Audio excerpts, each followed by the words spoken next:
name is Raven, and I am doing the Pushing Past Prison Community interview with, again, Randall, right? And this is our second one, right? I think this is our second official interview, Randall, because I know we had a part one and a part one and a half because we got disconnected the last time. So this is our official second part right now. However, we have a special guest when she gets her camera and everything together. You'll see Shatia at the to my bottom right. I'm There here. she, there she go. Hey, what I want with the pen and pad. You already know what it is. Come on, let's go. So those of you guys who remember this lovely lady's face, she was on my last interview with a prison wife versus a married wife. Kind of pros and cons. So her face might look very familiar. She's starting her life journey, so if she looks slightly different, that is her over there. And I think we did a second one, but I can't remember what it was for off the We top of my did head. It part was two. We did two. We part did two. two. We Okay. did part two. Part two. You Part stupid. three So coming up. Part three coming up. I know we do. But so now we're just gonna go right back into Randall's right. He's gonna give us a overview of what we did last time and kind of like for those of you guys who haven't seen it or have, just a recap on what we already discussed, and then we're gonna move on from there with the questions that we both have, okay? So Randall, you can take it away. Last time we talked about the misconduct of the Sarasota Sheriff's deputies. Should individual tolerate the misconduct of those deputies? And it's easy to answer the question is no, no one should. It doesn't make a difference if you are white, black, Hispanic, Indian. It doesn't make a difference. I believe that if an officer has taken an oath to do a job, you should do that job. You should write the reports up correctly. You should not exaggerate on what's going in those reports. If you see another officer that is abusive out in the field, then he should either report it and not let it go. An officer, this could affect your son, your daughter, your cousin, any relative, any friend. The behavior of officers allow them to get away with anything they want to do, and it's wrong. It's wrong. It's wrong from the to falsify reports. It's wrong from the come to the courtroom and lie and to the judge, and it's wrong for the judge to realize that this is taking place. And what's really wrong is wrong when the prosecutor knows that these officers are lying. It's wrong that your own attorney that's standing beside you is allowing this to take place and doing nothing to support you. And the innocent jurors that's standing by, listening to all this information that your attorney is trying to give, and he's not giving the correct information, a lot of information is left out. And the prosecutor knows it. You can have, like for myself, I was never informed of a lot of information. I was never given a lot of information until it was too late, or information that I requested to help my case. I helped myself. My attorney didn't help me. I was convicted of armed kidnapping. They gave me 15 years and 5 years, what we call paper, which simply means be on probation for 5 years. I lost. I knew I was going to lose. It was quite clear that I was going to lose when the alleged victim, Barbara J. O'Connor, took the stand, and the attorney asked her, my attorney only asked her a few questions and let her go. And most of the questions that asked her was questions that was asked pre-trial, that was before the actual trial. So everything was going in her direction, not in my direction, because they preferred her, because she worked for Chief Desi, Paul Desi, which at the time was the um, assistant assistant chief of the fire department, and now that's the Sarasota Fire Department. Now he's chief of the Longboat Key Fire Department. I'll discuss a little later on what he did and what he said and how he also protected his employee. But if you recall, I talked about the several nights. This officer Kenzo, let's pronounce Kunzo. He took the photos. He staged the blood. along with his rookie deputy, Michael Pelfrey. They placed a paring knife between two shower curtains in the bathroom of Miss O'Connor's house. And the knife supposedly be a 8-inch serrated steak knife. But as you're going to see in the photo, it's not. It's actually a 3-inch paring knife without any serrations on the dull blade. And they put it between two shower curtains and they took a picture of it. Now you can see the full length of the tub ledge. And then the second photo that I showed you on last time, I'm going to show again quickly, is that you'll see two orange-red hand, left and right hand impressions. Now, these are not prints; these are impressions. Prints, you're going to see prints because you have these raised areas on your fingers and your palms, and you have these lines that goes throughout your palm. They're called sentient lines. On the other photo with just the handprints, you'll see the prints, but you'll see no knives. So where's the knife, the paring knife, that's supposed to be on the tub ledge? And then you have prints and have no paring knife. Now, I'll quickly show you a picture of this. Here is the picture of, and I hope you can clearly see it. Just back up just a little bit. Back up just a little bit. How's that? Is that far enough? No, that's good. That's really good. Right. And you'll see the length of the tub ledge, porcelain tub ledge. And you see the decorative curtains, and you'll see the inner shower curtain that comes in contact with the water. And this is a paring knife. This is not a serrated 8-inch steak knife that the deputy Kenzo said that he took into property, and even his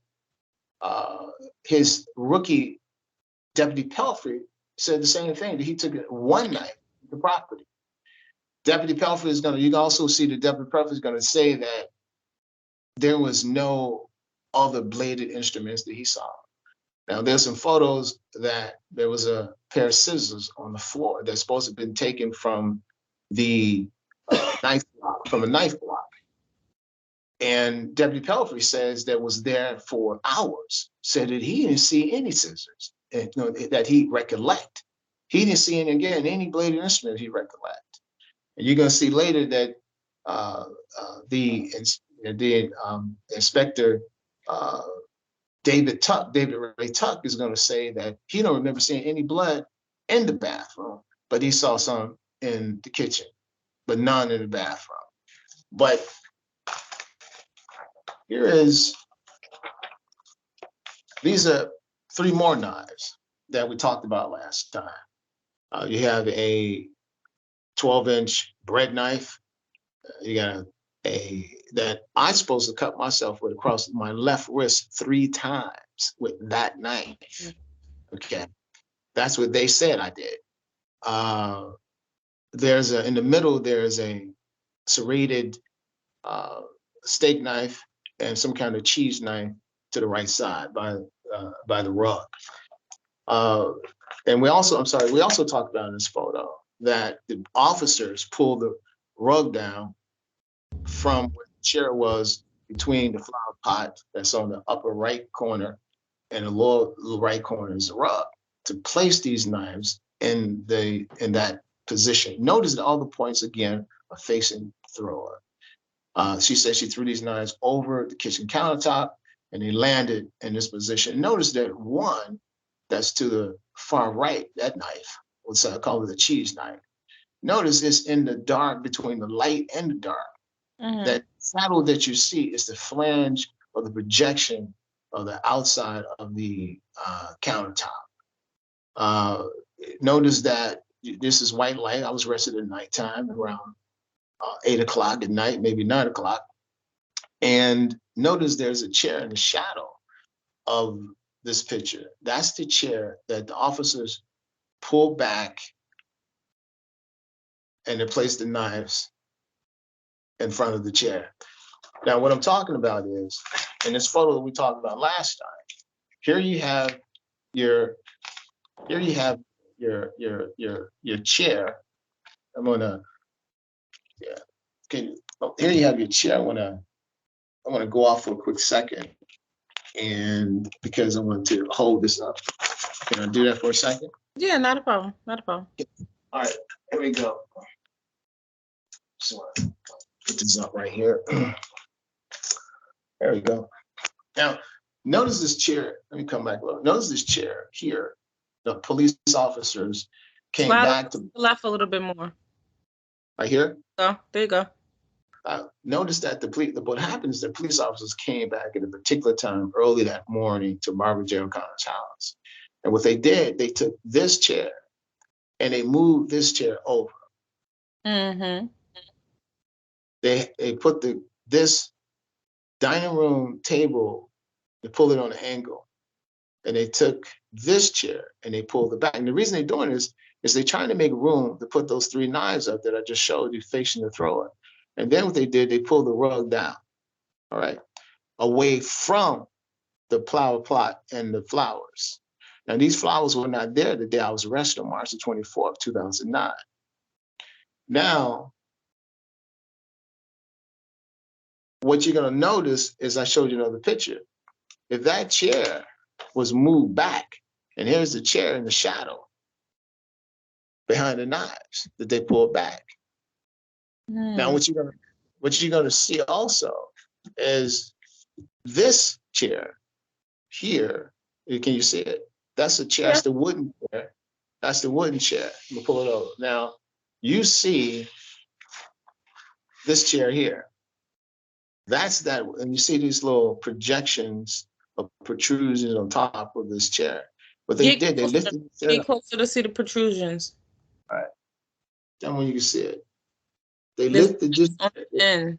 Yeah, there's points on the end. here, and here are these points right here on the right and left side of the chair. And you will see that again in this photo here.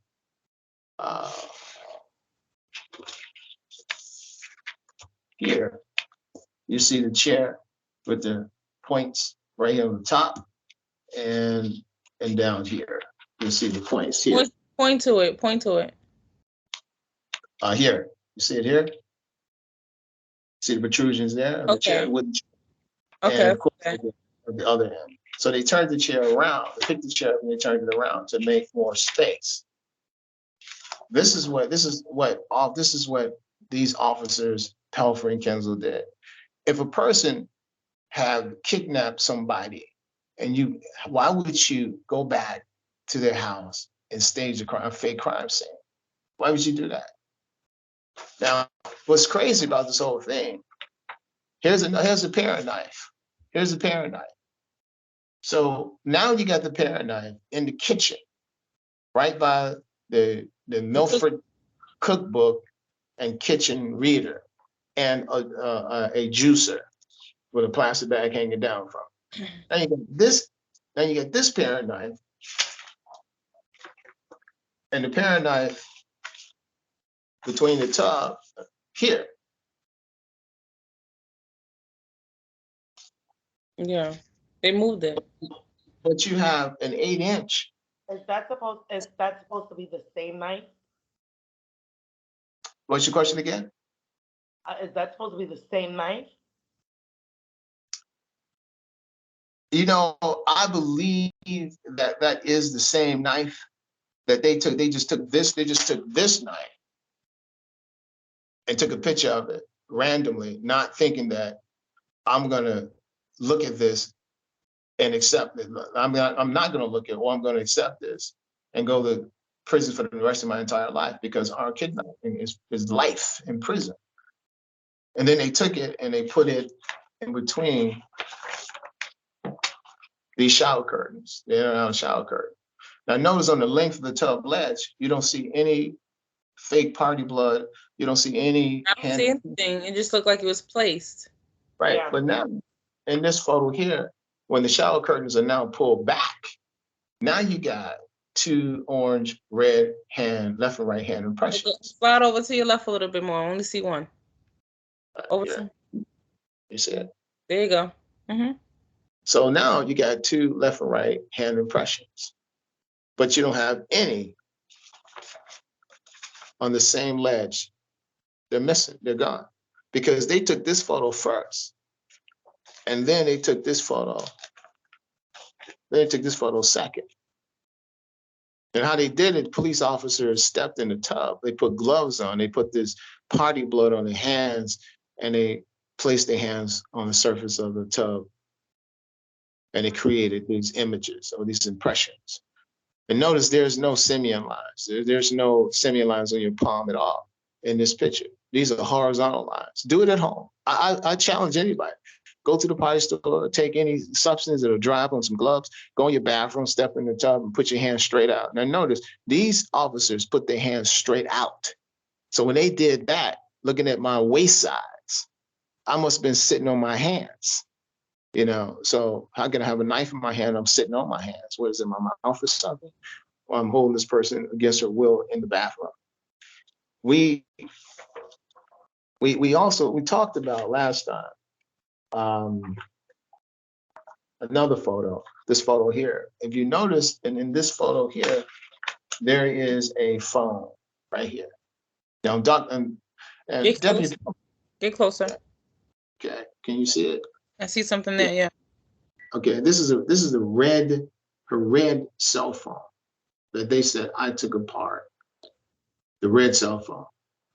Now, remember now, from the kitchen scene to the bathroom scene, apparently a lot of blood on my hands, fake party blood on my hands. So now all of a sudden, you don't see, there's like a hair bracelet here, but if you look at the border of the sink, the porcelain sink, you don't see anything red, anything, no rings, nothing right there. But all of a sudden now in this photo, you see the phone, the red phone is now disassembled. There's no blood or fake party blood on the surface of any of these things. And if you notice, in here where my finger is, this antenna Slide over to your left a little bit. There you go. this antenna here is broke. This is the upstairs phone. This is not the downstairs phone. The officers took the white phone into property, and my attorney never used it. And notice that there's All right, you're veering off. Go a little bit to your right. right. There you go. Right there. Right there. I noticed that this phone doesn't work. This is an upstairs phone. So the officers, weeks after my arrest, close to Memorial Day, went back to the crime scene. She let him in. That's aiding and abetting. They place these items in this position, and notice there's a ring right here. And this ring here is very close to the sink edge. And notice here, you don't even see a ring anywhere close to the sink edge. Zoom into that area. All right. I don't see anything, but I will say, you know, I'm always like the devil's advocate. I got to be on both sides and be biased in it.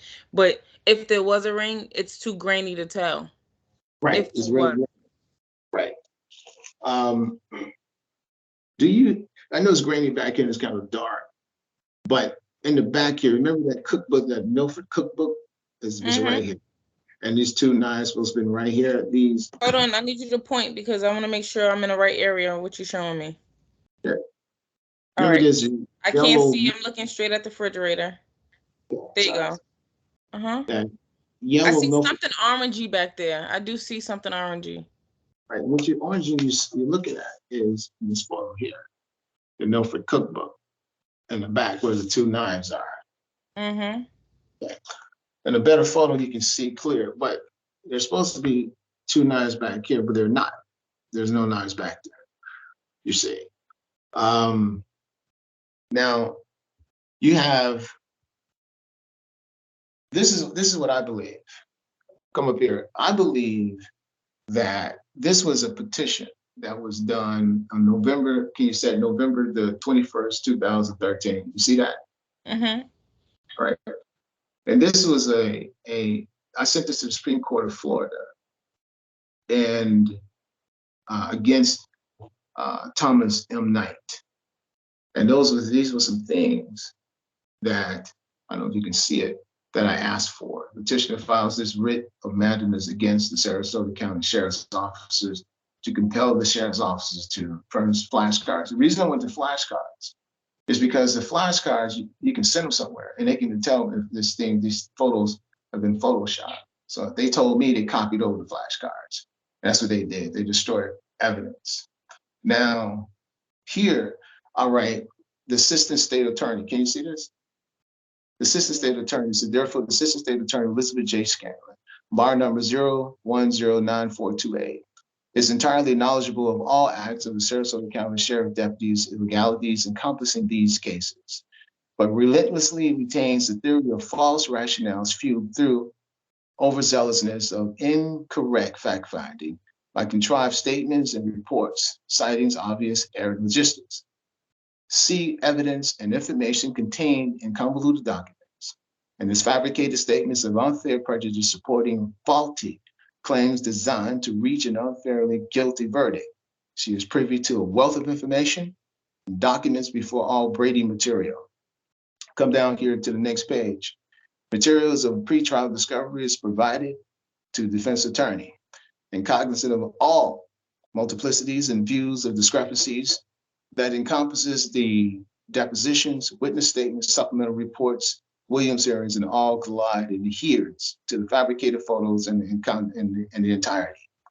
See the photos, which I showed you some of the photos. The criminal justice system composing these elements of facts that have been demonstrated throughout his petition, talking about me, have only weakened the true fabric of democracies and the uniform administration of justice. These facts certify to be of great public importance to the judicial system. However, Assistant State Attorney Scanlon was completely aware of the exact number of knives when she formally filed the state's discovery exhibit with the clerk office on Friday, April the 24th, 2009 at 2:55 p.m. And item number 6 of the state discovery exhibit, Scanlon writes, tangible papers of objects obtained from the belong to the defendant, which is 3.220 subsection B 1F, knife. Formal Deputy Pelfrey said in his deposition on page 13, line 18 and 19, I do recall taking the knife into evidence. See page 18 of 51, fabrication of evidence of this petition. Scanlon files the information documents at the clerk of the circuit court on Thursday, April the 9th, 2009 at 2:40 p.m. for armed kidnapping. And on the same date, April the 9th, 2009, 3 of the 4 charges filed on Tuesday, March the 24th, 2009 was declined. And the following: false imprisonment, tampering with a witness, deprive of communication with a Leo, and domestic battery. The charges of aggravated assault with a deadly weapon remains open only because it was an original booking charge that was charged as a felony armed kidnapping. On April the 9th, 2009, therefore, in essence, on Thursday, April the 26th, 2010, the booking division, a section of the Sarasota County Sheriff Jail wrote, when you originally got arrested, you got booked under the charges of aggravated assault. Then the state attorney files the charge as a felony armed kidnapping. It will never change in our computer system. However, it is noted in the computer system, that is next page 42, why, can you see that? Why it still shows up on the summary as an original charge. With the information, Mr. Wright only charged as kidnapping, not aggravated assault, since the state filed the aggravated assault as a kidnapping. Therefore, in the Sarasota County Sheriff's Office property receipt done Tuesday, March the 24th, 2009 at 6:03 p.m. by Deputy Kenzo, who wrote in the property receipt under charge kidnapping, aggravated assault. Why? Because the charges were the only existing elements in the FCIC computer system. Mr. Wright was mentioned, Mr. Wright has mentioned, was not charged with kidnapping until the state filed on Monday, July the 9th, 2009. Therefore, Deputy Kenzel could not have known on Tuesday, March the 24th, 2009, 19 days earlier, because formal charges were not filed. Therefore, the property received is bogus and was changed. Needless to say, Deputy Kenzel made a critical decision and a critical mistake when he completed and filed the subsequent bogus document, the property receipt. He clearly wrote kidnapping instead of the four original charges Mr. Wright was initially charged on March 24, 2009. There was only a 12-inch kitchen knife added to the subsequent bogus document. Obviously, the original property had been changed for a bogus property receipt that was part of the record document. Now, I already showed you the property receipt. The date that it, can you see that? That the date was March the 24th, 2009 at 6:03. That's the time that Smart called it in. And that's the time that the operator picked it up. And here's your two 12-inch kitchen knife and an 8-inch kitchen knife. And then over here, now all of a sudden, just before trial, they changes it. They fill in all the information, biohazard blood. You see here, it's not here. There's nothing there, yeah. And they they filled in all the information here. You can see it, and it's not here. Now remember, what date they have that on? What's that date? What's the date? which date? Which one? Tell me the date here. This was March. This is March the 24th, 2009. The day I was arrested. Okay, and the one and the second one. The second one, they had the same date, March the 24th, 2009, at the same time. And all of a sudden, now it's filled in, you see. And according to the rules, is that on the Sarasota County Sheriff's Office General Order of 23.9, is that all these things are supposed to be filled out before you take anything under this stuff in. And it's not supposed to be accepted. As you can see right here, you can see right here, if you can see it, it says, which one? It says an E. It said deputies, detectives submitting evidence requiring special handling shall notify the property officer by including comments on the property receipt, etc. Biohazard, caution, sharps, knives. And that's why all of a sudden here you see they have all that information. Yeah, now they got all the information. Yeah.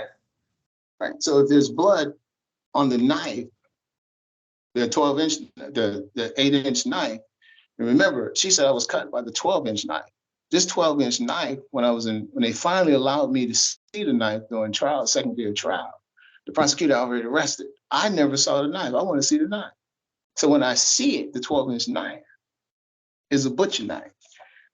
And it's not the butcher knife. And it's not this knife. It's not that knife. Yeah, those are not butcher knives. Right. That's a bread knife. That's a bread knife. So my attorneys, they knew already.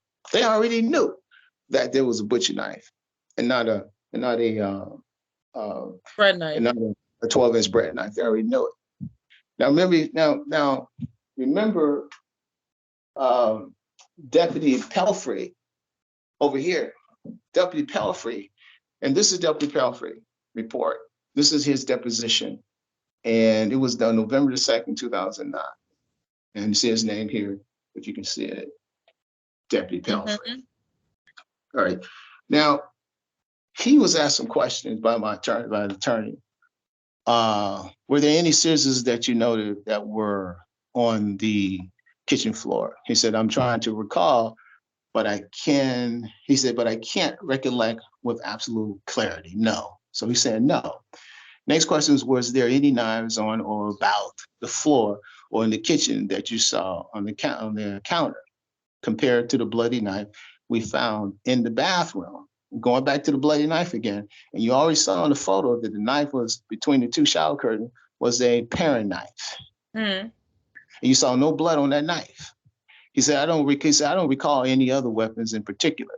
He says, I don't recall any other bladed items. Next question, do you know if the knife was ever processed by forensics in any way, shape, or form? He says, my personal information on that is very little. I have no knowledge of how thoroughly they process it, or the details of what they do. Question, did you see anyone from property, forensics, anything or that sort working while you were there?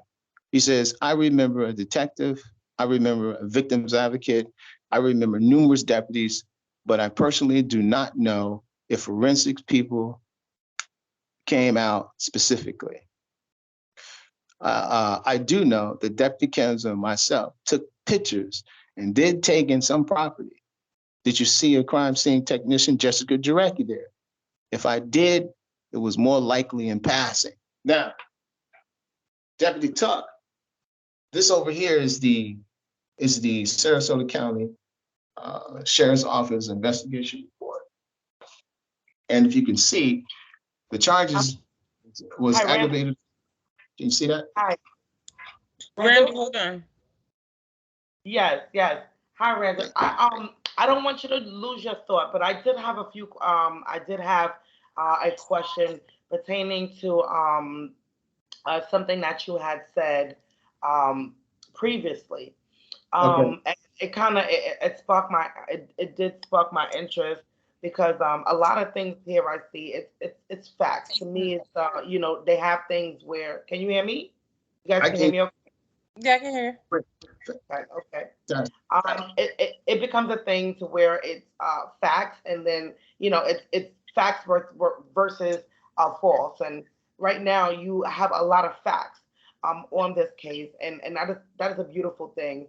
And not only that, but I can as well see the blood that they're talking about on the original copies and photos. There's no blood around any counter. There's no blood around any in the bathroom. Like, these things are really detailed and where it's at and the specifics of what it was supposed to be. And I'm talking about these pictures exactly. Thank you so much for going back. And I'm talking about the picture. So as you can see, even in any type of knife, and if that's something that you cut yourself with, or it was to attack someone in any type of way, you would see blood on these things. And I clearly don't see any type of blood uh, on any of these, except for that it was placed on or near the blood, if you can see. Especially with things like that, it should have blood. If they say it was broken, that you broke it, these things should have some type of blood on it because you will be bleeding, right or wrong. Absolutely.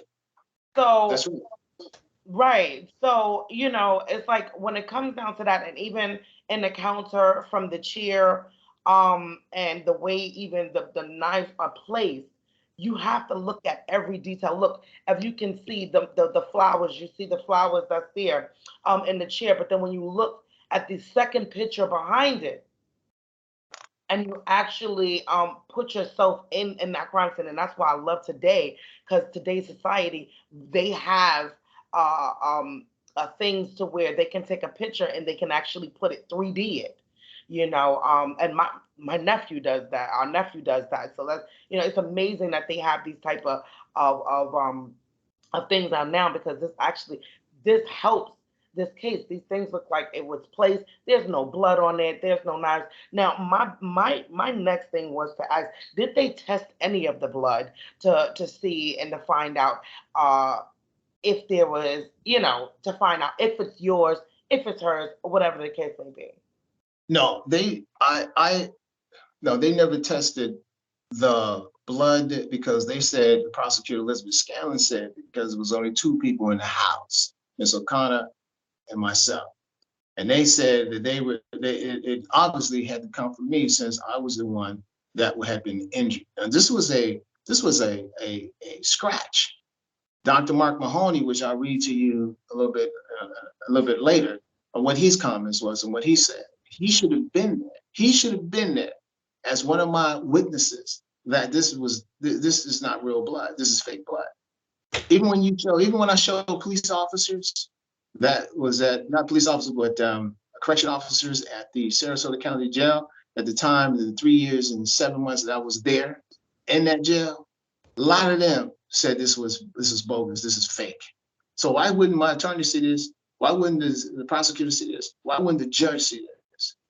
I clearly stated this to the judge, and I tried to display this to the jurors about these photos, and every time I get ready to talk or took the stand, I was interrupted. There was no laser pointer there. They had to take 5 to 7 minutes to turn the machine on for it to warm up. They kept telling me I wasn't close enough, and they kept turning the volume up and down while I was on the stand. But my attorney was distance away. They could hear every word she said, but they couldn't hear.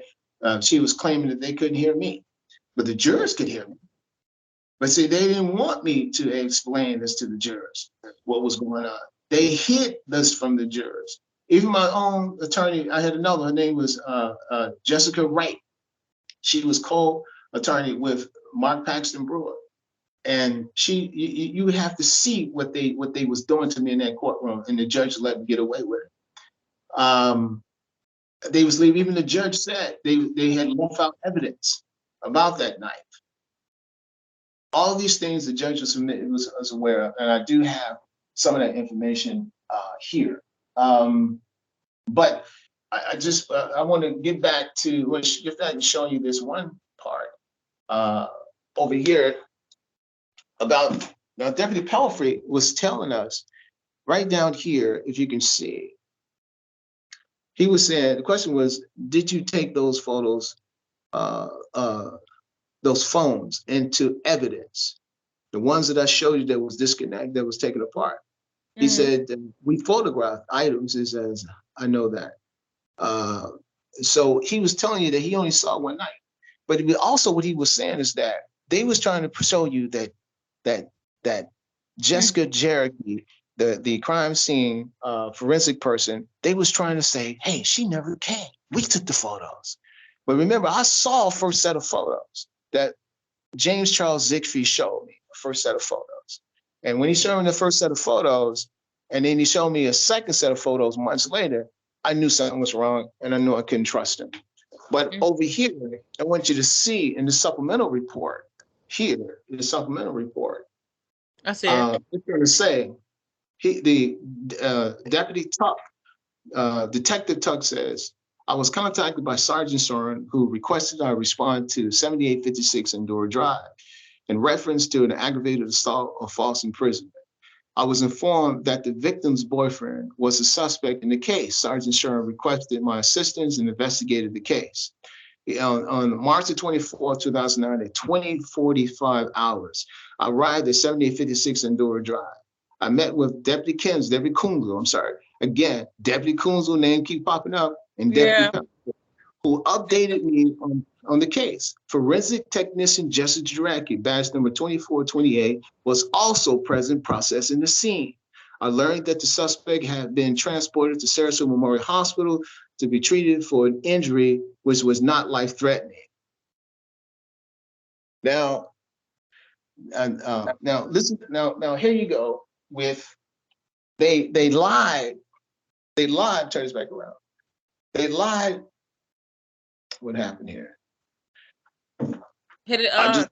Tap your screen again and hit the camera to go around. Okay.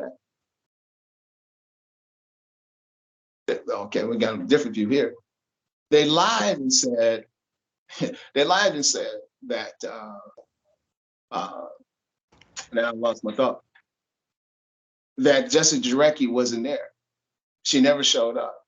But David Ray Tuck, the detective, says she was there. She was there processing the scene. She was there processing the scene. They're not even matching up their own story. It's one thing for them to, go against you and your facts, but them being on the same team, their facts ain't even lining up. Like you know what I'm saying? Like that ain't even working out. I think first the more that I hear this story is just kind of baffled. I'm lost for words right now. Because a lot of things is facts, and it's like it's kind of crazy how when you hope, when you only have the justice system to help you out, and then they can't even see the facts that's here, or they choose to ignore the facts, and that's what this is for, and this is why we're doing this interview, because there is a lot of facts that are not being told. There are a lot of things that's on the plate that was misused, miscalculated, and we want to share that story and that part of your story and your journey, is that That's we're here because these are they're misguided. It's misguided. The misuse of the system is what I call right. it. You That's right. know, it's that's crazy. That's kind of crazy when you have to be your own lawyer, you have to be your own, and you have to be your own judge to certain things. When you're expecting, even if they get it wrong, you're That's right. expecting someone to pick it up. Someone, That's Yeah. right. I you wanted to know. piggyback off of what you said really quick, and I'm sorry, is because when you said that it's that he has to do it himself and be his own judge, jury, lawyer, and everything. These people, excuse me, these people know, like, for him to be such a an everyday citizen like us and finding all these inconsistencies. They've seen it. Right, They right, got it. You know what I'm They saying? do. right, They choose, like you right. said, choosing to ignore it because there's no way that he's with no education in the law field can find all that, can see all that, can have access to all that, That's what I'm and talking about. no one else. Right. Exactly. Exactly. Again, it's like I want the people to understand why we're here and why we're getting this. Guys, these are facts. Like everything here is facts. And once you put it all together, it's like we're here to seek we're here to seek justice. Not even some type of justice. We're here to seek justice because this man was in wrongfully incarcerated. This case should have been shut, closed from the door. Mm-hmm. Uh, there have been it's miscommunication. Not only that, regardless of what, and I do know documentation is everything. And if that's anything they taught us growing up, okay, if they taught us anything growing up, is documentation is everything. And when That's you right. put things on documentation, rather Documents trump everything. it trumps everything. So That's right. it goes further than your word against mine. No, this paper right here shows what's going on. You have everything word from word on what the detectives is stating. If I might go, Officer I hope I Conzo. don't right Kozo and Deputy Felford. Belford. Felford. Yeah. It states their point of view from this case, and it doesn't add up and it doesn't match up. It doesn't. There's a lot And of I'm, holes in this case. yeah. And I'm gonna say this: the now David Ray Tuck. He's an officer. He's a detective that's worked for many, many, many years, and he was asked. I'm turning back around if I can tap on here. Mm-hmm. He was. I'm trying to turn the picture back around to the camera. But just tap on here, right? Hmm. Tap on the screen, hit the turn like you did before. The middle button. Oh, one at the top. I don't know what you're looking at. There you go. There you go. Now, now at the top here, um, did you see that? He says, he says that I'm trying to remember if I did or not, but I can't say for sure. He said, did you see any blood on the floor, either in the kitchen or the Point to it bathroom? with your pen. Point to it with your pen. Yeah, I'm sorry. No, you're fine. Go He ahead. says, he says, I believe there was blood. Yes. Where about? He said, I can't remember seeing any endo in there. He says, so blood's in the kitchen, but not in the bathroom? From what I remember, yes. Mm. You see that? Now you got a detective saying he didn't see any blood in the bathroom, but you got these two giant red hand impressions. He didn't see it. He says, I know Deputy Kunzo did kind of show me because I think I found that they think they found the knife or said this is where the knife was located. They went into the bathroom. So again, Miss Akana, when she was giving you her statement, had she calmed down? Was she okay? He says, yes. Why wouldn't you be calmed down? But what I'm trying to show you is you have an officer saying there was never, he didn't see any blood in the bathroom, but you got these two large hand impressions. That's crazy. Um, that you just so happen to look over, or that you didn't see at first. Not only that, I mentioned this the last video, and I'm sorry for talking about Eden. I was getting a little like sorry. Um, they last time when we spoke about this part of the case, I was like, he's trying to be very cautious or careful for what he's saying in his words because he's like, oh, I don't remember. That's easily to be, you can play with that. Yeah. So yeah, I was kind of like on it. That was that was something else too that I wanted to point out as well, because you know when you're unsure, it's like that's something that they tell you to say. I don't recall. I don't remember. I that's right. believe. That's right. It's not in my memory. Hmm. However, and things like that. And he did, but it still doesn't align with the pictures. The pictures and the words don't match. It Yeah, just yeah. the pictures and the words, it doesn't match. Now, for the second one, I see where they're trying to connect that dot, because that's how I look at it. Outside, coming in, um, I just recently found out about your case, and looking from the outside, it's like you can tell that they're trying to put the pieces together from the second photo, not the first. Right. Hmm. And they're trying to connect those dots, but there's still things missing because you have the very first photo, which they said someone else took, but lo and behold, I believe the detectives took that. Right. Deputy Kenzo, Deputy Kunzo, and Pelfrey, they're the one who took it. Now, if you look right here, remember they Kunzo and Pelfrey was saying that she was never there. But Deputy David Ray Tug says, yes, she was there. Now you But see right here, it says, it says, you said you requested, let me get it so you can see it. It says, you said you requested that the crime scene technician take photographs. He said, yes. Was that photographs in the bathroom as well as the kitchen?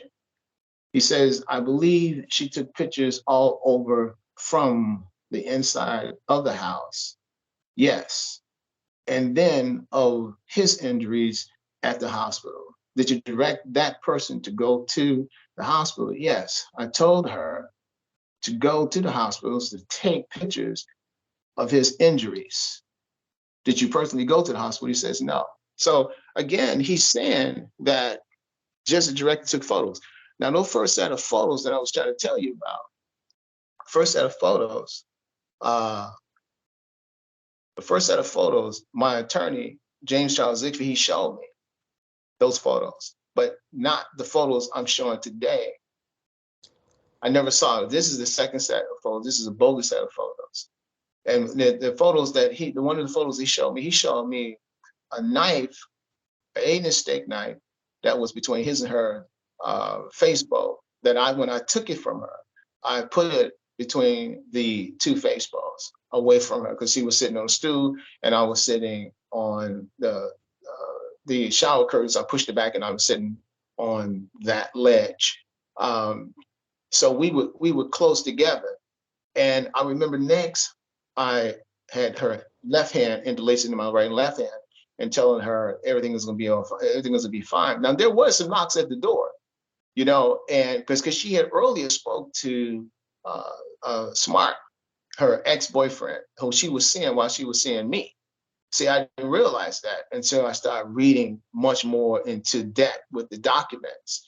I started realizing that. And this is really almost after I was in prison. And that's when I saw it. But I want to jump to something real quick. I have a question. I'm sorry. Before you jump into it, my question is it normal procedure for deputies to go onto the scenes and taking pictures and be hands-on with the investigation? Because that sounds a little not normal. Well, I believe that they can take photos, Mm. but it's kind of strange if forensics is there. Why would forensics be doing their job, taking the photos, collecting evidence, taking swatches, and why would once those evidences reach the forensics department, a room in Sarasota in the Sarasota uh, uh, office or department, why wouldn't they take prints of the hilt or the handle of the knife to determine who was holding onto the knife?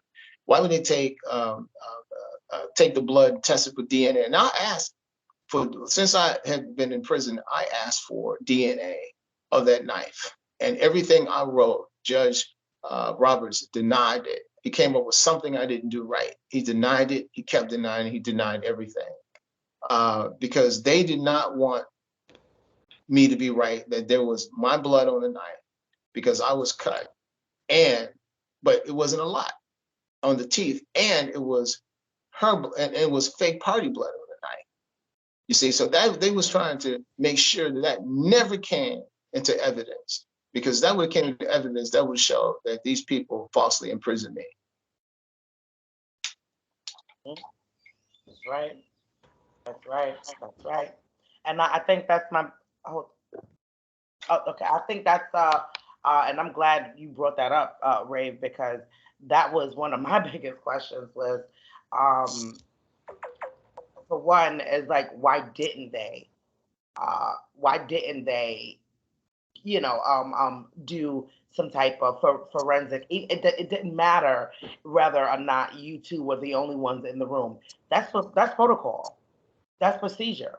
You Yeah, know, that um, you're it's right. protocol. Now, it's unfortunate, but I do know some. I do know someone who experienced the same thing. It's very unfortunate that his scenario was a little bit a lot worse because he almost lost his life as well. So scenario different.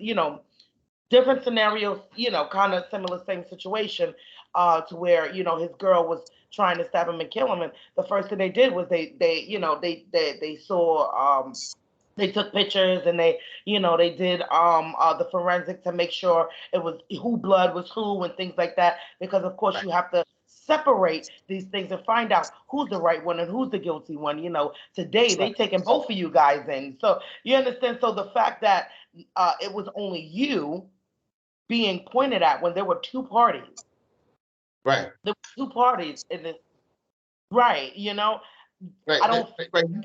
But you know for a fact you don't supposed to take the person that's injured and take him to the back of the house, bring him to the front of the house. Deputy goes into the house and he comes out of the house with voluntary reports saying that I can't sign a report because I'm injured. I mean, because I got handcuffs on. But I'm gonna take you right here really quick. This is a guy. This is the guy who she was seeing while she was seeing. He's a doctor. He works for the health department, and they did his deposition. You can see his name here, Dr. Smart. Kernan Keenan Smart, Keenan Tifa Thomas Smart, and this was done on August the 17th, 2008. And again, this was James Charles Siegfried. James Charles Siegfried, he was Esquire, he was my attorney at the time. And again, Crooked Elizabeth Scanlon for the prosecution. Now, this guy here, he called, remember, there's no 911 reports because uh, okay, so it's the word, uh, copied over the reports. So now I got no 911 phone calls because they're gone. See, all my stuff is being lost. Mm-hmm. As you can see right up here, This is, again, I got one of my fingers. This is March. This was done March the 24th, 2009. Now, the time that he called was 18, which is 6:01:45 and 45 seconds. 911 operator. Now, this is the third party. The third party, this was a X14, which means there was a restraining order right here. They said the caller will X1056. Now, that means I'll meet you. I'm calling the police from somewhere, and I'm telling the police I'm going to meet you. Are you with me so far? Yeah. This is they got me as a white male, but actually it was a black male, age 45 years of age, last seen wearing unknown clothing. Okay. Now, remember this 1056. This 1056 got me 2 years time served when I discovered that. They said, hey, sign right here. You can go home today. I refused to do it, you see, because I didn't commit a crime. I've been set up. Now, Smart, remember, you go back to Smart now.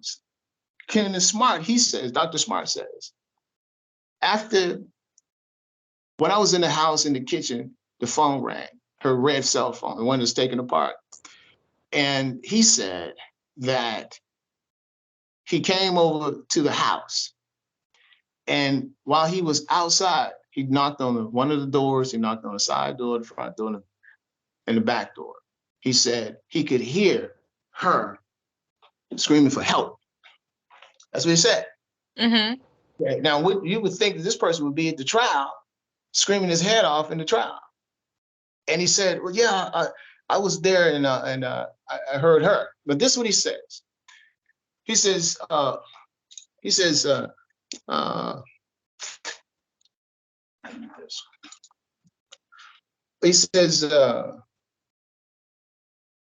trying to get this right. He says, okay. So she was okay at that point. He says, yes, she was anxious, but okay. Okay. And you got there 5 minutes later, 5 to 10 minutes. Now, the first call, you called her or she called you.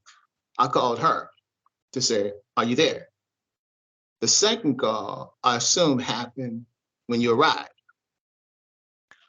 When I got there, I knocked at the door. And I think I tried to call her several times. I think I may have got through once. And it was very clippy. And it was almost like a second phone call. And I thought something was wrong. So I went around and started banging on the door. I called her voice. He said, I could hear voices being raised. I could hear Barbara shouting. I'm not sure exactly what it was. I couldn't really tell. The house is well insulated. Did you hear a male's voice? Muffled. I could hardly hear anything through the door. The house is very well insulated, so you couldn't make that out. No, I couldn't be exactly sure what she said, but it certainly was she was very anxious. Her voice was raised, and it was clear fear. You could hear it in her voice. Okay, did you call 911 at that point? Immediately, yes. Okay. How long before deputies responded? Like 5 minutes. And do you remember speaking with that person? I spoke to Colonel, yeah. Right. So you're talking about Colonel Burns, right? What did you tell him? I told him that, well, he actually knew what was going on to some extent. He had an awareness that there was going to be a court order. The word is, served. Scamming, that's the prosecutor injunction. Yeah, injunction, that's word. Sorry, injunction. Now, here goes Dr. Smart. Here goes Dr. Smart. He heard these, he called 911. 10:56. He said he'll meet him. Now, Dr. Smart, Colonel Burns arrives, and he doesn't tell Colonel Burns that he hears screaming and yelling come from inside the house. He doesn't tell 911 that he hears screaming and yelling from inside the house. Tells nobody this because Dr. Smart wasn't there because it was 10:56. He made it up. Now watch this. I didn't have time to pull it out, her deposition. She said, her deposition, she said that I heard Dr. Smart banging on the door. And he says, well, how do you know it was Dr. Smart? He said, because he has a Brazilian accent. Now, come to find out, at 10:56, he was never there. He never told Colonel Burns that he heard any screaming and yelling. And if you look at all the other deputies' depositions, they said they didn't know it was anybody in there. Now, I was looking for something. That's great. I don't know where I put it. Anyway, I was going to pull up Colonel Burns when Colonel Burns was asked. He was asked when there we go.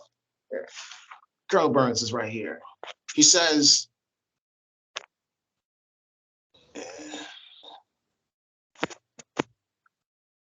this is Colonel Burns. As you can see, Colonel Stephen Burns. You can see this was August the 17th. I can see it. August 17, 2009. Now, Colonel Burns, let me see, he says, trying to find it. Okay, he says, okay, what, if anything, from dispatch, what had you learned about the situation? From dispatch suggests that there was a third-party complaint concern for the well-being of a friend at the address. Okay, he says here, says, did you ever speak with the third party? He said, yes, I did. And was that Dr. Smart? Yes.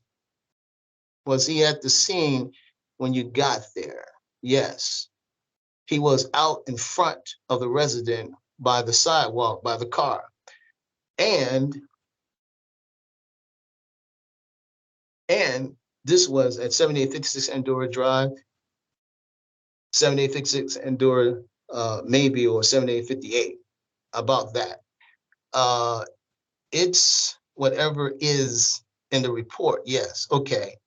When you got there, did he, talking about Smart, did he give you any details of why he was concerned? Yeah, he said he was a guest. He's a close friend of the victim, Miss O'Connor, yes. And I guess there had been some ongoing problems. Now, why did he tell Colonel Burns or the 911 operator that he heard screams and yelling for help? Does that make any sense? No, not at all. He told him nothing because he's 56, because he wasn't there. Shatia, I can't really hear you clearly. What'd you say? Can't hear you. Hear me? I can hear you better. Yeah, see, Smart, he wasn't there. He 10:56. He was on his way there. See, he wasn't there first. Deputy Duber was the first deputy there. Hold on, Randall. She was trying to ask a question. Go ahead. Yeah, no, I was going to say, see, he was, how you can tell he was never there. That was, to me, it was like he falsified that report. He falsified the 911 call in the first place because he was never. First of all, he was never there. Once you prove that the call itself was falsified, because my thing is that you guys are home. I mean, am I correct or wrong? But you guys live together. Yes. You guys stand together. You guys was home. Why was Right. he at your door at this time of night? You know, and he's a friend of your lady friend. He's not your friend. He's your lady friend. And this is this is nighttime. You guys are doing what you got to do. So my thing is that how is it, for one, why are you at my apartment at this time? Two, how did you hear anything, or you was concerned about something that you not even supposed to be here. Like it's just a hole right there as to why his presence was there in the first place. And that's because again, like you said, he never was there. Somebody had to call him and be like, listen, I'm like, it just don't seem right. Somebody had to call him and say, hey, listen, yeah, it just don't seem right. Maybe, Well, I can throw a bunch of assumptions. that's okay. The part, this is why he was there. That all of them was there. Early that day, she called me at the hospital, and she spoke to me extremely briefly. And she said she wanted her cell phone back, uh, her garage door opener, and the key to the house back. And and the reason why she wanted the stuff back was because uh, she thought I was still seeing my ex-girlfriend for 8 years, Sharon Witten. And Sharon and I was just friends. And I was in love with Barbara. Um, I still don't hate her today. I don't hate any of the police officers. And I had lied to her about some things.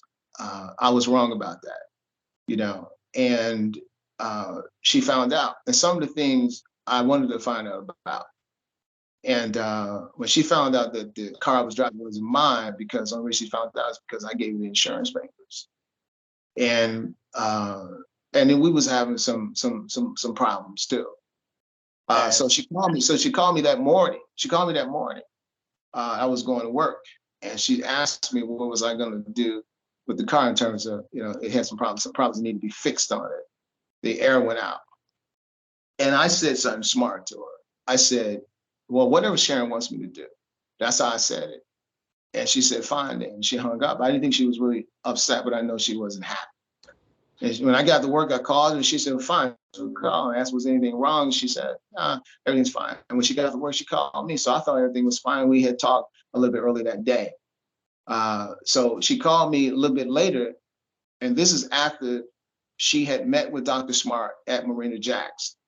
And she told him that we was having some problems. There was some physical and mental disrespect.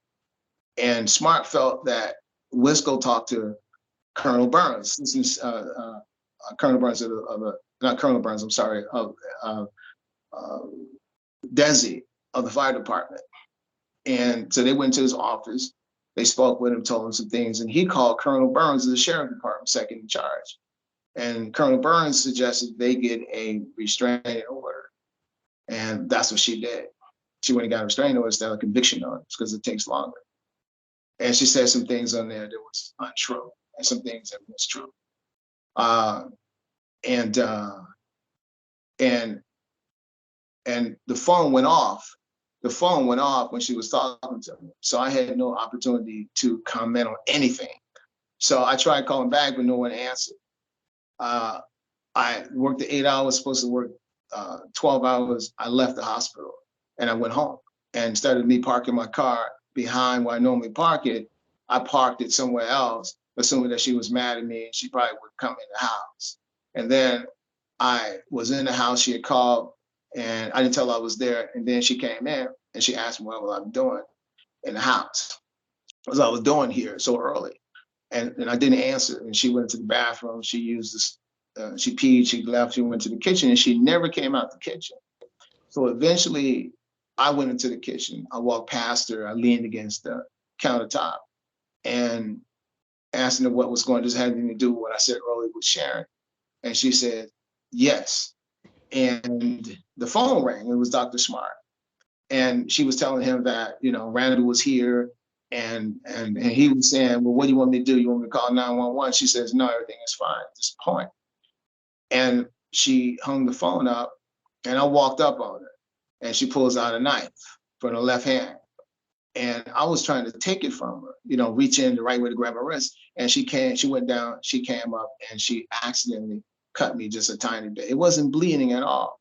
There was only one drop of blood, and that was in the bathroom by the base of the toilet stool that James Charles Siegfried, my former attorney, showed me. He showed me the picture of it. That picture disappeared along with all the other first set of photos that Jessica Dracula actually did because those are some unique photos. It was nothing like the photos that you see today on Professional Daily Dive. And that's why Dr. Smart, I mean, that's why Smart and Desi eventually showed up too. That's why he was there, but he wasn't there. He called 911 and he was on his way to her house. Right, but Deputy Dubert showed up first because he was preempted. Remember, I got all this. All this stuff is in my website. All this stuff a person can look up and see for themselves, and even more information. So I made it that people can read and see what kind of person I am, what kind of person I was, how they view me as a person. All I know is that I'm a decent person. I'm a good man, and it didn't work out the way I wanted it to work out in a relationship with her, and I'm very happy that it didn't happen. But going to prison and getting out, I know I'm much different than I was. I'm more honest than I was. And I don't think any woman had to ever worry about me being untruthful and lying to her ever again, because I definitely don't want to go through this again in life. You see, that's how I feel about that. Well, I just want to, yeah, I just want to thank you for sharing your story, because overall, and I want the people to understand that this is what this was about, is to get your side of the story. And like you said, it's on so many platforms. So if you guys missed anything, or you fast forward, or you rewind it, or whatever it is that you did, you have so many platforms that you can actually go out there and check out his social medias and everything, and get the full view and facts of this story. Yeah. Well, I want to say, I just want to say maybe one last thing. When I was and I missed this last time with you, Reagan. I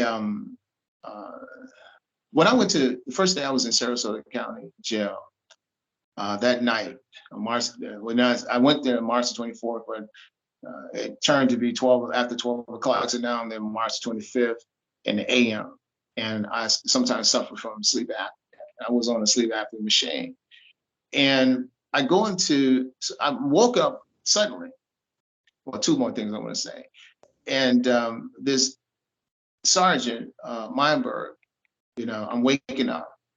And remember, I was Baker racked. And I'm going to talk about that in a second, too.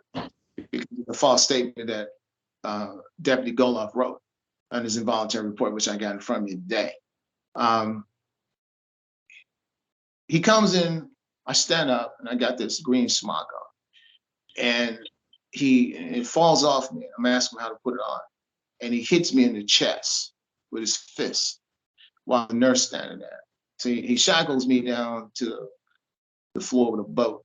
And then the next morning I asked, well, what did I do wrong to be treated this way? I don't think police officers would do this. And they said, oh, you was causing problems. So I left it alone because I was afraid. And the next thing that happened to me while I was in that jail for 3 years, 7 months, is that a guy walked in the room and I asked him to leave because they were stealing stuff. And this officer, Starzani, heard me scream at him. I wanted him to hear me scream at him because I wanted him to ask me to come out so he can talk to me. Instead, he tells me to come out and go sit by the elevator. And next thing I know, they took me and put me in 23-hour lockdown for 5.5 months with no write-ups and saying nothing about what happened. Then they released me by the classification officer, and he said, why are you here? You shouldn't be here. And you can go anywhere in the prison, anywhere in this jail you want. So later, months later, I asked to go to a God pod. And this guy named Nelson, now he's Sergeant Nelson, Lieutenant Nelson, now he takes me downstairs. And he looks at me as we take an elevator down. He says, yeah, you stole from hospital. So he takes me to this room, puts me in this room, and he put me in what called adjustment or confinement. And I stayed, and when I went in there, the stool was overflowing with feces all over the floor. And there was a couple of dead cockroaches in there. And they didn't give me anything to lay on, a mattress or a blanket. I laid on the solid steel that night, and I had to clean up all that stuff in the morning. I stayed in that room for 2 years, all right? And when I went to trial, convicted, and left and went on the bus to prison. I was in that room for 2 years by myself, All right. That's the stuff that they tried to do to me to make me take the plea, so I wouldn't take it to trial. And that's again, why would you do this to somebody if they're guilty? The next thing, the last thing I want to talk about is uh, Deputy Goloff. Deputy Goloff, he wrote what they call an involuntary report. And in an involuntary report, as we talked about before, he made statements that I'm looking, you see, I'm looking around. He, it's right here. I'm just trying to figure out which spot did I put it at. I got you. We got you. I see them eyes going. You see him, right?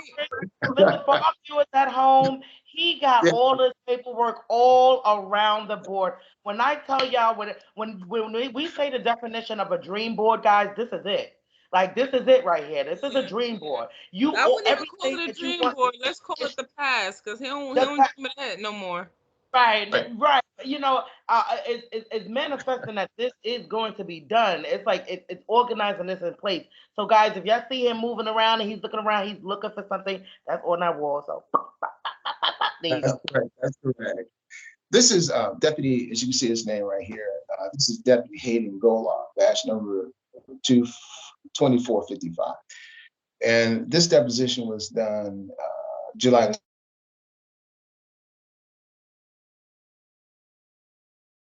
He froze on my end. My end too. Randall, you froze. Sorry. No, you're fine. I don't know if he's on. I don't want to stop the recording. Intermission, you guys. 1 second. I think he lost service. I don't. Randall. And I think he's there. I think he's coming back to us. Nah, he had to hop out. Hold on, let me get him back. Okay. 1 second. 1 second. 1 second. Yes. You know, I told Randall he got me doing new stuff I've never done before. I've never did a 3-way on Skype. I've never had to call people to drop off. Like, this is new.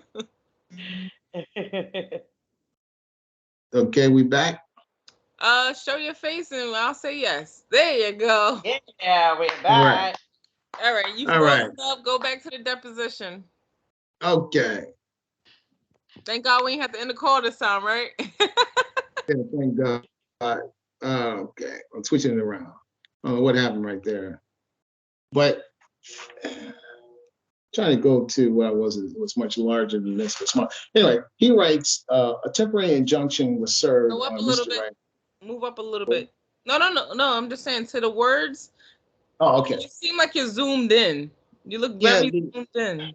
Yeah, before this was, I had something different on there. Cause you look very close. So Is that too close? go up a little bit. Just go up a little bit. Right there. Go up a little bit. No. Move your camera up because I'm looking at a blank screen. Sorry. How about that? All right. It reads, a temporary injunction was served on Mr. Wright on March 24th, 2009 at 20:44 hours. Mr. Wright was given his copy and teletype operative punlight ID number 1720 was advised. Now, Deputy Goloff never gave me on that date a copy of a restraining order. I never knew there was a restraining order that even existed. You see, until I had been. This happened. I'm sorry. Until that situation happened. Right, and no, until almost a month later. Oh wow. When the serving officer gave me the restraining order. I never knew that one even existed. She didn't tell me on the phone when she called me that she got a restraining order when she was at her boss office, and she didn't tell me at the house there was a restraining order. Mm-hmm. Not at all. All right, but Deputy Goloff,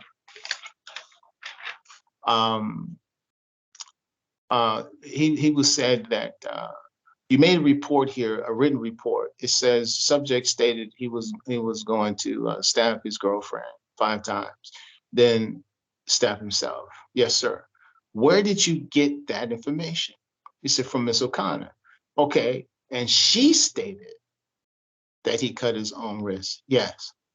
So, and this is the report here, if you can see it, because it's kind of, No, you're this is the good. report here. And it says subject stated, subject, Move that's up, me. move up. There you go. Wait, The too subject, far. Right there. the subject is me. He said the subject stated he was going to stab his girlfriend 5 times, then stab himself. The subject cut his own wrist with a knife, stated if he can't have her, no one can. This is what Deputy Goloff, when we went back in the house and left me in this car, they went into the house and they did this report. It's called the Report of Law Enforcement, Report of the Office Initiating Voluntary Examination. And he signed it and dated it. This was, so he dated this for March the 27th. Well, this is March the 24th at 8 o'clock.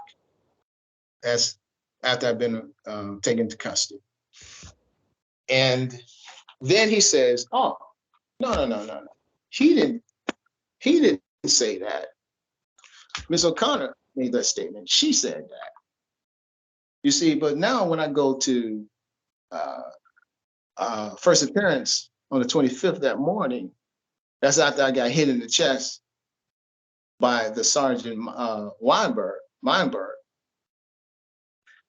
And now the judge is saying, oh, you want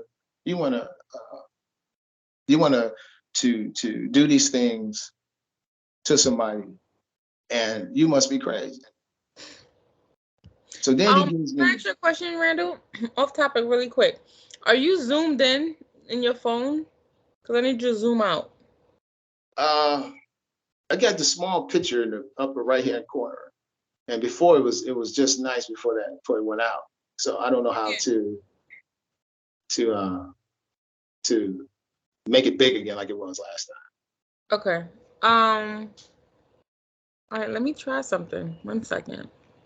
I'm gonna disconnect from you, Randall, and then I'm gonna call you back.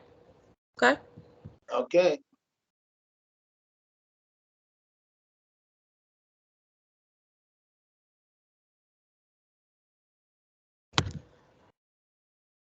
RW. RW.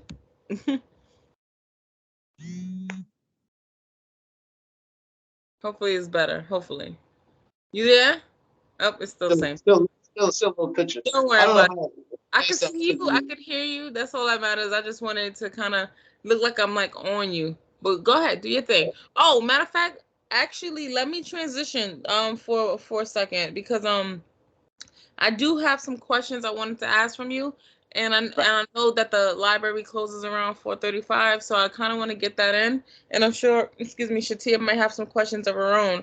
But for me, I feel like you answered the first one when you was like, you wouldn't go, you don't want to lie again because you didn't want to go through this anymore, and it was basically a hard journey. So my question that I felt that you answered with that was, what type of a man you were from the man you are today, and why are you different? And I feel like you kind of said that, but if you have more to say on that, feel free to answer that.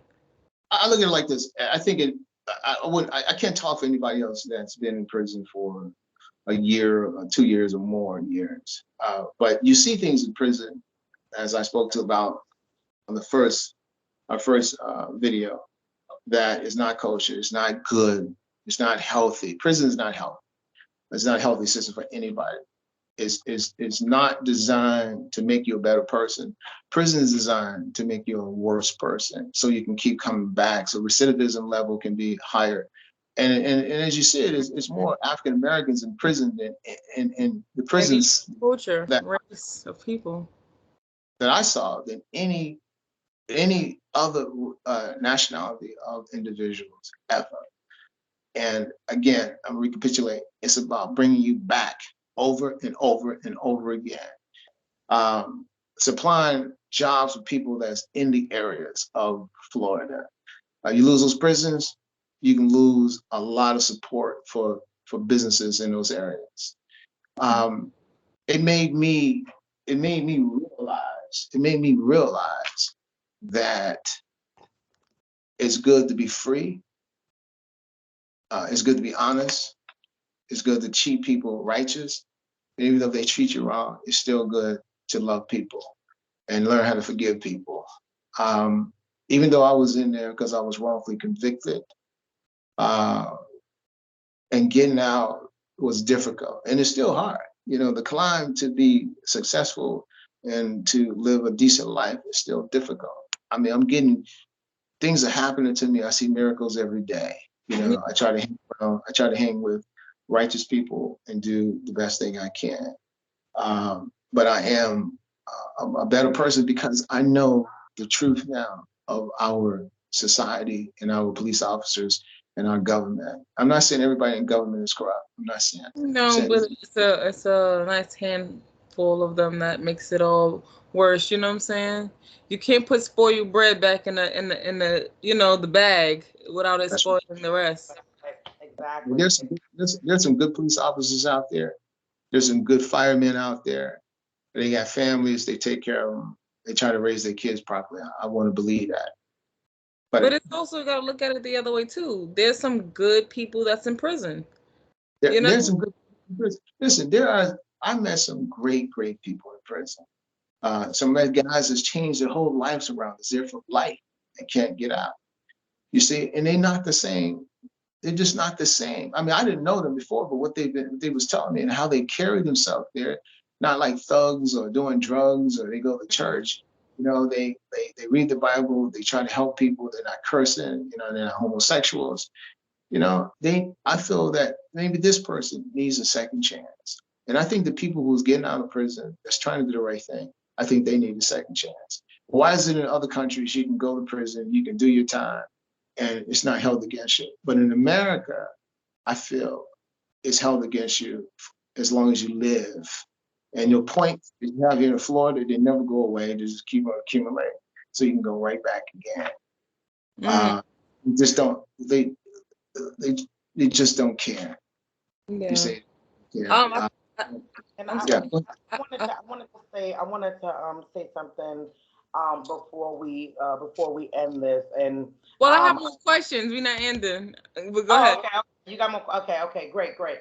But I wanted to intervene a little bit because I wanted to piggyback a little bit off of what Raven said. But before I get into that question, um, I wanted to say this to you. Um, for one, a part of what I do, and for those that don't know who I am or what I do, I run a nonprofit organization. It's called Passion for Success NYC LLC, Building Family Foundations.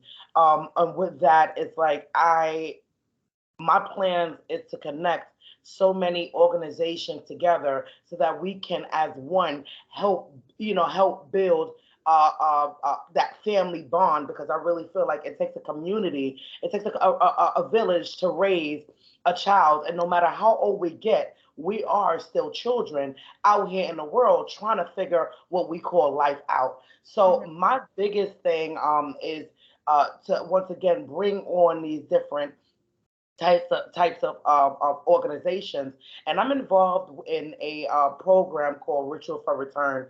And what that is that it's really based off of people that was in imprisonment and that came home, and for them to adjust to society. Now, although I've been home for years now, there are still things that I'm dealing with. Um, because of those times, so it gave me a rites of passage to not only open up, but then to reenact and to perform what I'm feeling inside and give my voice a light. Um, and like I said, it really specify on people that has been affected by, I wouldn't say the prison. No, I can say the prison system, but the imprisonment within the system. I want to say it like that. Mhm. Okay. Um, so the biggest question I have, because I know for me, once again, it did do something to me mentally. A lot of people, was something that you had touched on, to where you said that And that's something I also wanted to reiterate is that how for you, although you was wrongfully incarcerated, I do believe that there was a purpose for you being there, and your presence was needed by someone or something. And there are other people that are in jail that are in jail, and just like Raven said, everybody isn't bad. We just happen to bump our head, and God had to sit us down for a second, And I feel like when that happens, it's like it's two things that can happen. Either one, you're gonna learn your lesson and you're gonna move on, or two, you're gonna stay stuck and stagnated. And that's when I would like to say, when you had stated that prison is for you to go in there and it's repetition for you to stay in there. I kind of disagree with that, because I feel like as a person, you have your own choices. And when you come out, you're given a choice every time you come out. And for some people, they can't see past that. So I can't put that on the prison system as into why we have continuous people coming in and out of jail, because for some that's their comfortability. That's all they know, so that's all they can do. They don't know anything past the life, the jail, the selling drugs, the this, the that, because they can't see past that. They don't know about real estate. They don't know about financial currency. They don't know about currency. They don't know about owning their own. They don't know that they can fix their credit score and buy a house. They don't know how to save money. So all of these things are impacted because this is what our community, okay, our community brings. All right. So, that's why I had to speak on that, because again, we hold groups and sessions like this as to why are we how is it that we got affected by this in the first place? And sometimes it's like it's us who's affected. It's like we're the ones who putting ourselves in that situation. Nobody else. Unfortunately, like, again, Wait, everybody's situation is different, right? Everybody's situation is different, and this is why we're here. But to get to the question I wanted to ask was, how did this affect you mentally? Because for one, being in prison is a mental thing to deal with, regardless, just by being in there. I know for me, I couldn't stop thinking about everything that went wrong, and what could I have done differently for me to not get caught. You understand? Like that was my repetition of me being there mentally. So I would like to know, how did this affect you mentally, in your mind state, being in there and then So coming out? that's an easy question. I got an easy answer for that question. And you might not believe it, but um, when I went in there with an agenda and a promise to God that I would keep focused and I would do everything that that little small voice asked me to do, which was to do the right thing, to to try to expose the Sarasota Sheriff Office and deputies and never give up. So that kept me focused. Read my Bible, going to church, hanging with good people, and doing the right thing. And when I got out, I kept that promise. And now it's starting to pay off a little bit at a time. So mentally, it didn't affect me. It made me strong. It made me focus. And as long as I got my power source and I'm plugged in, I'm never gonna stop to my left. That's what it did for me. I love that. I love that. Okay, well, my second question was, do you feel prison helped you or hindered you, and why?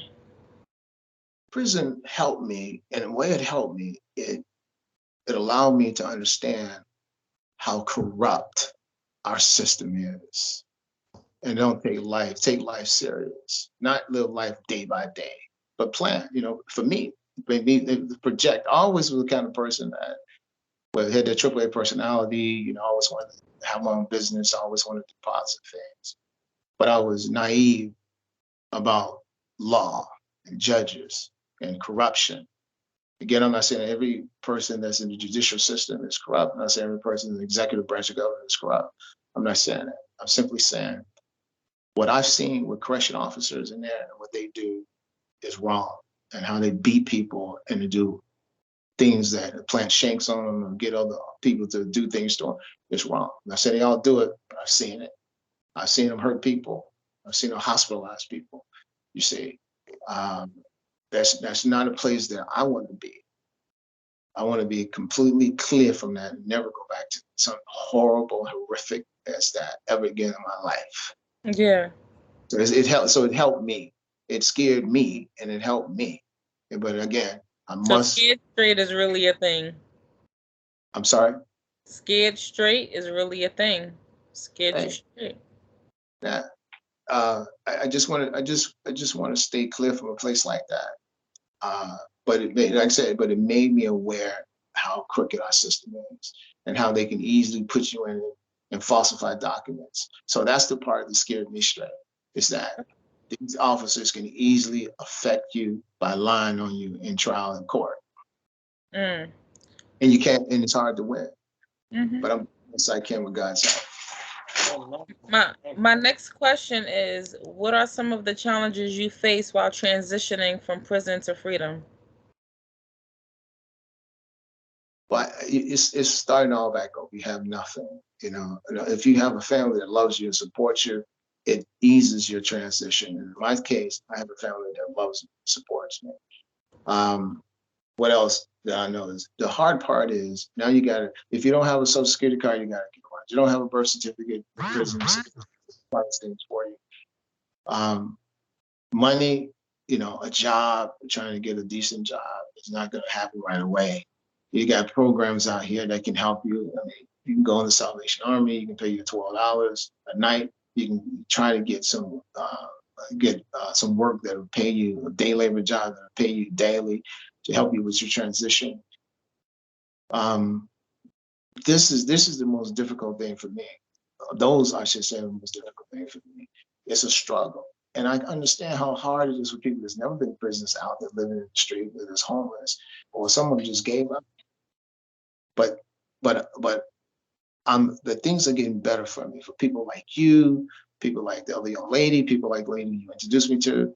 You know, you guys are people, man, that really there should be 30 of you all, not just one. It needs to be a multiplicity of you guys because you guys really care about helping people and trying to let people see what's going on in other people's lives. And that's what I appreciate the most. Mm. No, not a problem. Thank you for saying that. And Um, I'm gonna ask, oh, you spoke a little bit about your family, and that must have been hard for them as well to go through, and that's something, because my sister, she has her husband is incarcerated, and that's my sister. So when she goes through things with him, it's like I feel like I go through it too, because that's she's my sister, So um, the effects that took place in your family. Can you just elaborate a little bit on that, and how did it affect them, and where are they now with this? My father, when he first realized that I was in jail for a charge that was not armed kidnapping, he told me, he said, everything you get, send it to me, I'll send it back to you. And we see that you did what they say you did, we're not going to help you. We're not going to support you. So when I was sending that stuff to my brother, mostly to my father initially, you see, and I believe he started to believe that a lot of things that I was sending him, that his son was innocent. And my father helped me, send me money, you know, not a lot, but he sent what he had. Then he passed away, he died. Uh, so my oldest brother, you mm, know, picked up where my father left off. You know, and my father was my friend. You know, he was my best friend. And my brother, I look up to him, especially my oldest brother. You know, so I mean, he's a man. You know, my brother, he's spiritual. His wife is, and he raised a great family. You see, and he's positive. He's a police officer. You see, And and That's how ironic life is, right? Right. Yeah, right. So I wouldn't know what to do without my family, you see, and because they all been good to me and they always love me and they didn't point fingers at me like some people in society does. Hmm. I Yeah. think having a strong um, Um, family, a foundation, I do believe that made the process a little bit easier, especially with this.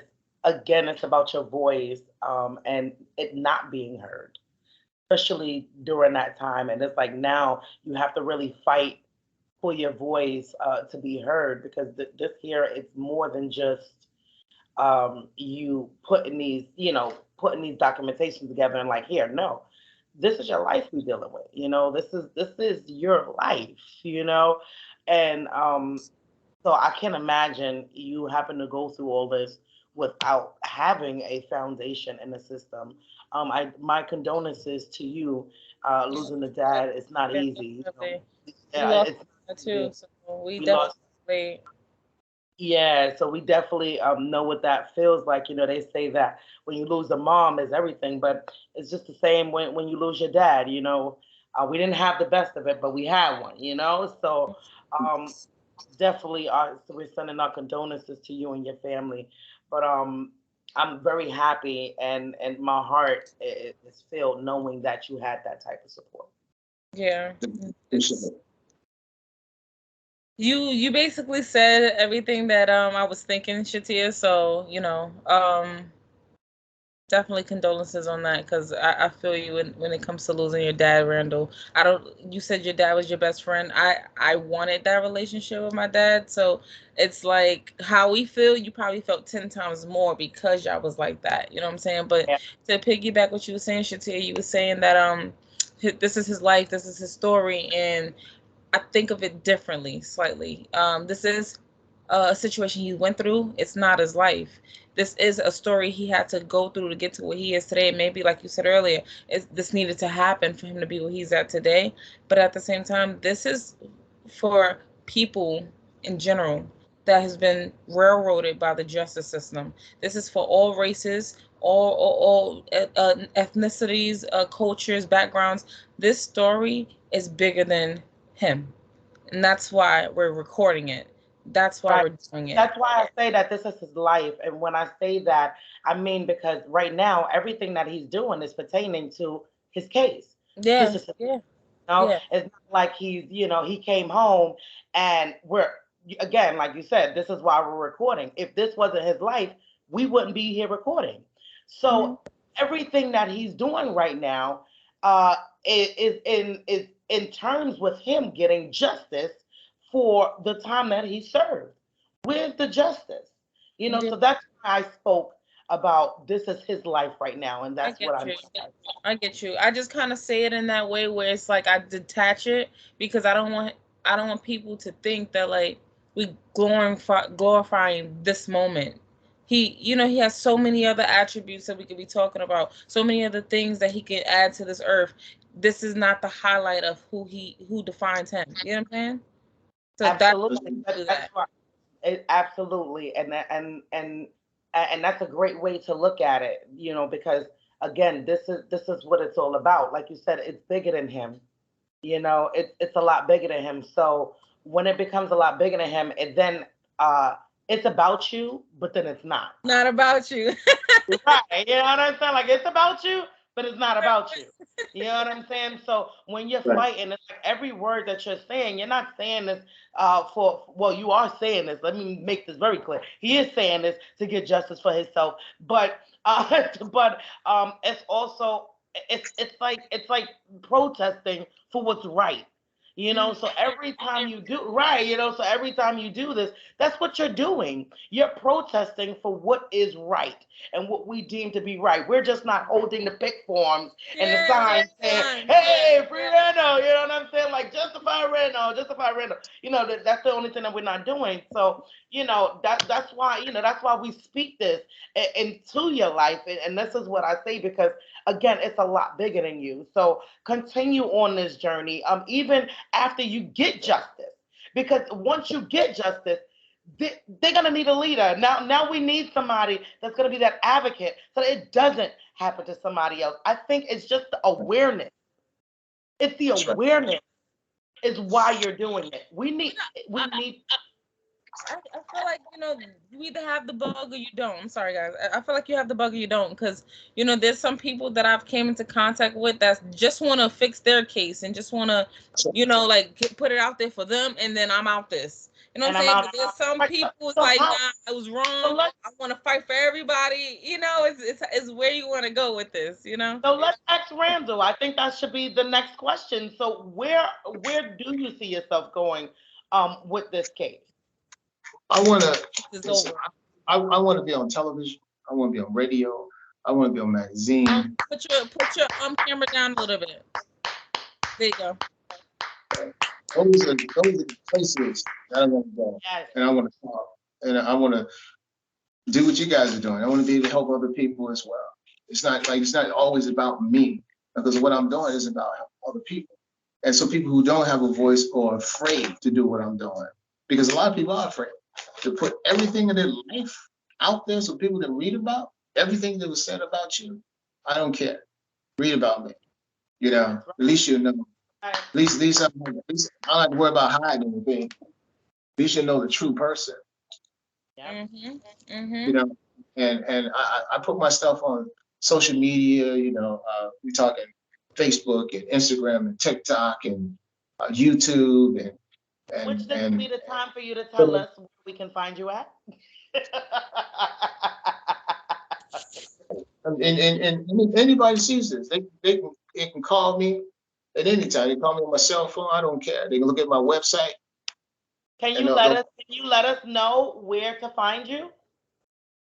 yeah. I'm at yeah. I want to make sure that no one make a mistake where they want to find. I got you.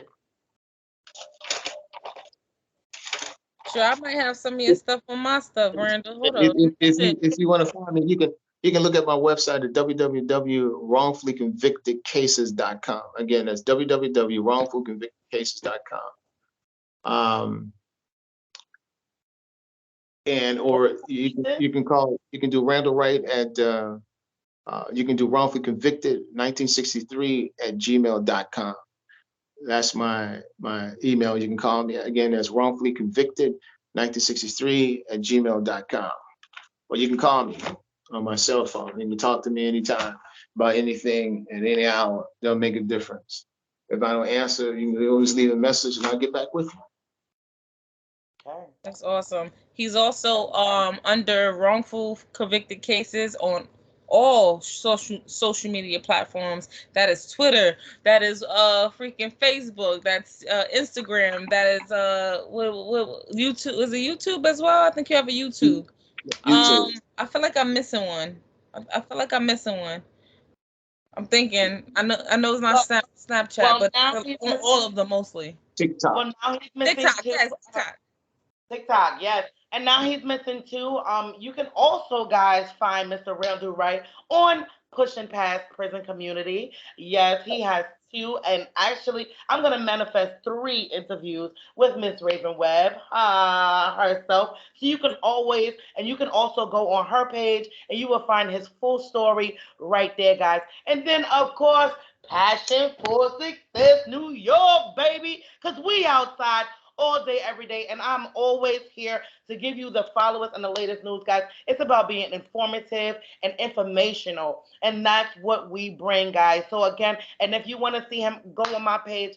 This is posted, guys. So go on my YouTube page, Passion for Success NYC. Is it dot NYC, guys? And you will find this on my YouTube page. Go ahead, check it out. And as you can see, this is part two of the series. So if you want to see one, you gotta go on Raven's page, y'all. You gotta go on Raven's page. Hello, Push and Pass Prison Community to see part one, and then you have part two on Push and Pass Prison Community and Passion for Success NYC YouTube channel, guys. So Yes. And Yeah. before we close out, I just have my last three questions that I want to give, and then we can kind of just go from there and kind of like close out, okay? Because I do know we pushing time. My other one was what was your experience with dating someone while incarcerated? I the only person I was with was Barbara Joe Khan at the time. So I really wasn't seeing any woman or receiving letters from any woman except my family. And that was it. So it was easy for me, and it was better for me not to have any that special contact with some kind of woman. So you It mean made me to tell allow me me you to wasn't accepting on them visits? um, allow me to focus better. You know, I was able to focus I better. can see that. I can see that. And most of the guys there was having some problems with their personal lives, so I didn't want to fall into that category. This You know, sooner or later, God will send me the right woman in my life. You know, Amen. so okay. um, What is one of the biggest challenges you face? Hold on, give me 1 second. One yeah, second. Okay, well, while she's going there, so have you tried to have you tried to look for a lady friend? You know, for the inquiring really, minds on here. so really, I've been afraid. You know, uh, I'm because of my situation. I'm living. You know, I'm living in the Salvation Army. I'm living on the street. I'm trying to go back to school, to the trucker school. So I don't have a lot of confidence in myself, you see, at this time. And maybe as time move forward, maybe that person will just, I'll go around the corner, she's coming around the corner, we'll crash into one another or something. Just, You so silly. Also, I know that you mentioned that you want justice and for the case that you went through. But what does that look like for you? What is justice for you? Do you want compensation? Do you want to just have your story heard? You just like what is justice for you? I like to, I'm kind of greedy. So I want my story heard. I like to be compensated. I like for the judge in the federal district court to view my information, look at it. I like to get an attorney that will look over it. I like to get some kind of funds going that I can uh, get an attorney to look at my federal case and see if I have something there, or can stimulate the judge to look at it a little bit more quicker. Um, I don't. I'm not looking for any jail time for any officer. I'm not being vindictive. I mean, if it happens, it happens. If somebody get fired, they get fired. You know, but I don't believe they should have done anything. Like I don't think any officer should do anything like that to hurt other people that doesn't deserve it. Write what you see, not what you make up. Mhm. Mhm. Okay. So what is next for Randall Ray? What is next for you? Well, next thing for me right now, I want to do is I want a stable job, and that's what I stay up late at night, you know, reading the stuff and trying to get into fleet force school. And maybe maybe it's one of these companies out here, or maybe a recruiter will see me in there and say, I got you. You see, I'm a hard worker, Yeah. and I gotta, I'm a man, so I gotta make a living for myself. You Mhm. see. Are you open to relocating outside of Florida? To Yeah, if you've seen a possibility for other opportunities that will actually gravitate towards you in your favor, are you open to relocating? I'm open to relocating anywhere. It doesn't have to be in Florida, it can be anywhere, cold or hot. Doesn't make me a difference. Especially if I'm it's glad you said that because right, I just thought of something. right. Especially if it's a job. You know, so I'm on probation. You know, it's 5 years, but I can do 2.5. Or I can even get off sooner because all my probation stuff is paid. We just had to pay the $51 every time I go in. But the other money, I raised it. I paid for that. you see. But still, I got the $51 to pay all the time. I got other expenses and things I have trying to get this attorney, uh, trying to get attorney to look at my case or to Quick take my question, case. Randall. I'm sorry, I'm like bubbling inside because it's just things are clicking and put like it's up here. Okay. Are you able to move while on probation? Would they The allow way, it? the way you do it is that you get what they call an interstate compact, you say. And your probation officer will, it's a lot of work he has to do to put those papers in together. Because I know, because he was going to do it for me to come from Florida to Chicago. And I decided I didn't want to do it. So, of course, he has a right to be a little upset with it. Then was a little upset with me. But I didn't do it for a reason. I didn't feel like something was right. So, and guess what? I was right, and I stayed. And if I would have went to Chicago, I probably would have received as much support as I'm receiving today. Here, I get a lot of support from people like you. The library is closed, stores are close by. You know, it's just so much stuff that's right in my fingertip. If I need help with some technical information, my phone or something like that, there's people right here to help me.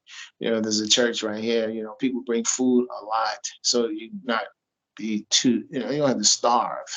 So people constantly dropping off food. I want to bug your ear about something, but that's gonna have to wait off camera because I'm on something right now. So but My mind's Shatia, going to yeah, remember I'm just like I'm okay. So it's something you have to know about us. I am the oldest, right? Raven is a couple of years younger than me, about 8 years younger than me. But when I Yeah, tell you, we share the same brain. Sometimes it's like yeah. it'd be unbelievable on how we be like right there on a knot together. yeah. Right now, my mind is going because it's one thing that I do is that I put on events. That's my pet peeve. I love putting on events. I am moving more towards paid events because we got to get paid out here in these streets, okay? But but definitely putting on events. I think that spread the message more. Getting T-shirts for you to rock. I do customize the T-shirt, so I am putting together in my head right now to have a slogan and get your T-shirt size and have a T-shirt for you, so that you are your own self billboard. Hmm. um, Only that, I was gonna ask, can you go away for the weekend? Things like things of that nature. If you don't relocate, can you go away for the weekend to hold different rallies or do pop up to promote what you're doing and what you stand for? I think I can do anything if I approach my probation officer with respect and ask him for his permission before I do it. And it's up to him. So I believe that if God's will, it'll happen. Okay. Okay. Okay. We That's gotta right. talk. We Yeah, gotta yeah, yeah. we gotta talk. Once we get off and we kind of off the recording, we're gonna kind of pick your brain about something else. But Shatia, as you do best, I want you to close this out. I know I'm the host, but I just want to before you close this out, I just want to apologize to everyone because I'm not normally first of all looking so drained, and not only that, I was like literally like getting a lightheadedness, so I had to eat, and I don't normally like to eat while I'm doing interviews, so I apologize off the strength of that. But beyond all that, thank you, Randall, again. Like you, man, like you the man. Thank you. Thank Man, you. Thank you. we done did this for what, like 3 videos.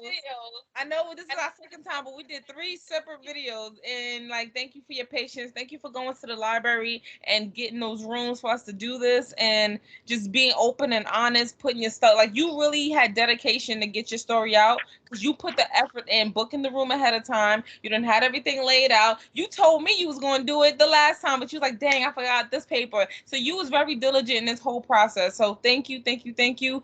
Again, I apologize for kind of being so like I don't know, like I feel like I look dead in the face. Like I really feel like I'm like but I'm So here with good. you and receiving everything you're doing. So just know that we talk outside of cameras and stuff like that. So you know my struggle. You know my struggles. So but as always, thank you again. And Shatia, like do your thing. Like you know what to do. Do your thing. Listen, man, I'm gonna do my things on the one and twos and the trees in the front of me. Do it. Listen, I think Raven said it best. Thank you so much, Randall. And I want people to understand that the reason why we are celebrating is because he there's a dedication. And my thing is to always lead with passion. You know, Yeah. passion leads to your For success. success. No matter what you do, and in life, once you're leading with passion, there's no wall. You see, let me Right. show you. This is the wall of entrepreneurs. Entrepreneurs hit that wall and they go back down. They're trying to figure it out. That's People that right. lead with passion go They straight get up. right through it. It Mm-hmm. goes right through it. It doesn't matter. It doesn't matter what milestone or what block they hit.